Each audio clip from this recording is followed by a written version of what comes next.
Halo guys, kembali lagi ke sesi dapur anak kos. Nah, kali ini kita akan memasak semur daging yang simple dan enak untuk anak kos. Yuk, diikutin terus ya.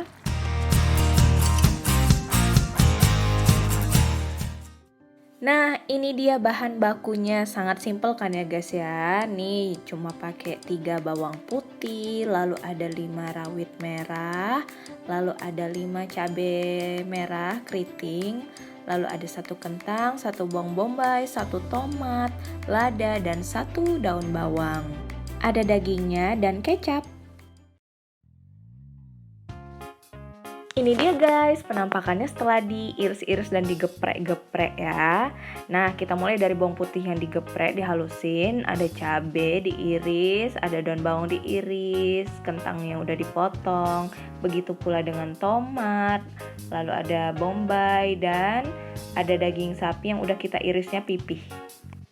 Nah, tahap awal memasak ini kita mulai dengan menggoreng kentang. Nah, tadi kentang yang udah dipotong-potong, terus kita rendam dalam air yang udah dikasih garam sedikit supaya garamnya itu meresap. Jadi ketika kentangnya dicampurkan, rasanya tetap enak, gak begitu hambar.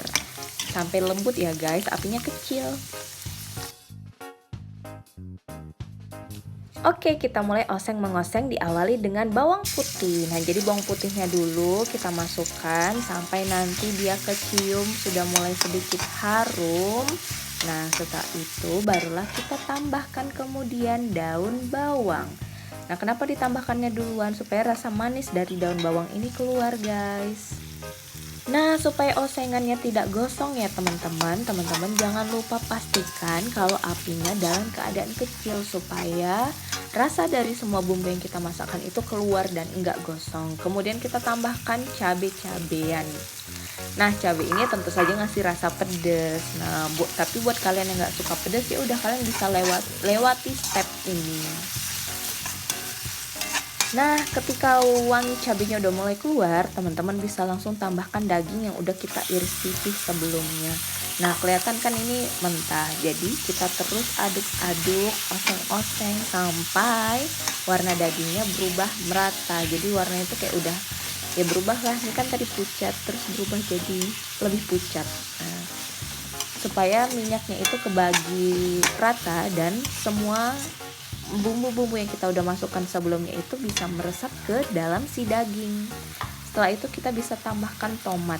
Nah, aku paling suka masak pakai tomat karena ini lumayan menambah kaldu. Jadi kaldunya nanti bakal lebih kerasa dan kuahnya tuh nggak encer banget gitu loh guys. Jadi ya lebih enak. Semangat mengaduk ya teman-teman sampai tomat-tomatnya juga jadi lebih lunak. Nah, setelah itu barulah kita tambahkan air. Kalian tentu saja bisa menambahkan air sesuai selera kalian. Nah, kalau aku patokannya sampai semua dagingnya itu kerendam. Nah, supaya dagingnya lembut, tentu aku menambahkan ekstra air lagi.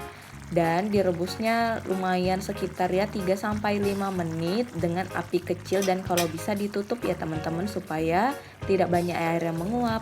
Nah, setelah itu baru kita tambahkan kentang. Walaupun kentangnya tadi udah masak, jangan lupa kentangnya tetap dibiarkan ikut merebus dulu selama kurang lebih ya 1-2 menit supaya semua bumbu-bumbu tadi juga ikut meresap ke dalam si kentang. Nah, ketika udah mulai masak baru deh tambahin bawang bombay. Kenapa bawang bombaynya terakhir? Supaya rasa crunchy-nya masih terasa. Kalau ditambahkan di awal, teman-teman bakal mendapatkan bombaynya jadi lebih kisut apa sih ya, pokoknya nggak jelas lah bentuknya, nanti udah nggak kerasa bisa krenyes gitu ya, sesuai selera teman-teman. Selamat memasak. Nah, pada saat ini juga teman-teman bisa sambil memastikan dagingnya udah lunak atau belum. Kalau belum tinggal tambahkan air lagi. Nah, setelah kira-kira udah aman semua, baru kita tambahkan garam, gula, dan lada tentunya. Semangat belajar secukupnya ya teman-teman. Dulu aku juga susah banget mengartikan kata secukupnya. Namun seiring berjalannya waktu dengan seringnya masak, akhirnya bisa menakarkan garam gula secukupnya.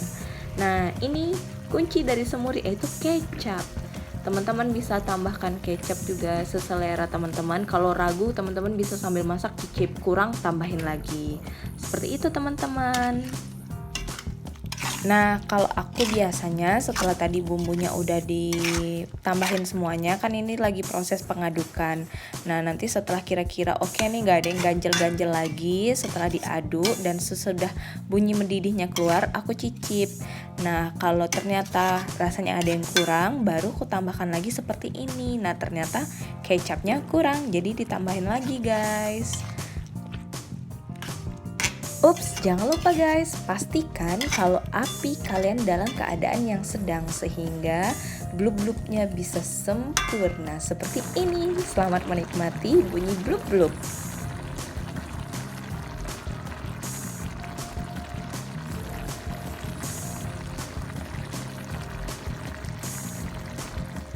Oke, kira-kira kalau semuanya udah matang, selesai guys.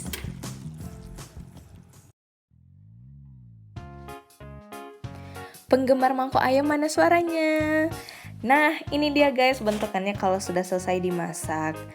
Ya, rasanya manis, pedas, dan cocok kalau teman-teman sandingkan dengan sayur berupa sayur bening, misalnya seperti brokoli dan lainnya. Selamat menikmati.